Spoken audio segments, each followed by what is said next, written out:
લક્ષ્ય ન્યૂઝ, એક નજર, એક લક્ષ્ય. આજરોજ પાટણ જિલ્લાના શંખેશ્વર પવિત્ર જૈન યાત્રાધામ શંખેશ્વર ખાતે મહાતીર્થ પોષ દશમી નિમિત્તે હજારો તપસ્વીઓ સમન્વય દર્શન પૂજા લાહવા. શંખેશ્વર પાર્શ્વનાથ ભગવાનના અલૌકિક દર્શન અને પૂજાનો લાભ મળશે અને જૈન તીર્થના ધામ ધર્મ, ભક્તિ અને તપસ્યાનું ત્રિવેણી સંગમ. વિવિધ ધર્મસભા અને પ્રવચન અને અઠમતા ઉપાસના જેવા અનેક ધાર્મિક આ દિવસે કાર્યક્રમ રાખવામાં આવે છે. ત્યારબાદ સમય 2:30 કલાકે શંખેશ્વર પાર્શ્વનાથ દાદાના મંદિરેથી પાર્શ્વનાથ ભગવાન જનકલ્યાણક નિમિત્તે શંખેશ્વર મેન પાર્શ્વનાથ દાદાના દરબાર એથી જૈન ભક્તો દ્વારા સરસ મજાનો વરઘોડાનું આયોજન કરવામાં આવ્યું છે, જેમાં બહુ મોટી સંખ્યામાં દેશ વિદેશથી આવતા સાધુ ભગવાન અને સાધ્વીજી મહારાજ અને જૈન શ્રદ્ધાળુ અને બહુ મોટી સંખ્યામાં જૈન ભક્તો આ દાદાના યાત્રાધામથી જોવા મળે છે.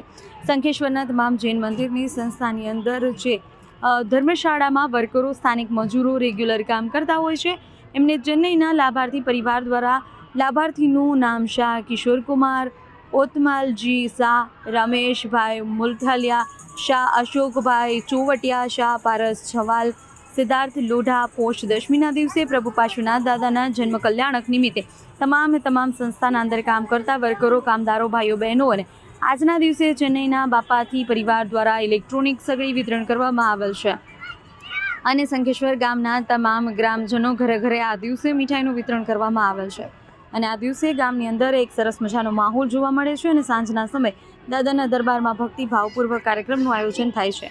રિપોર્ટર દિલીપસિંહ જાડેજા, શંખેશ્વર, પાટણ.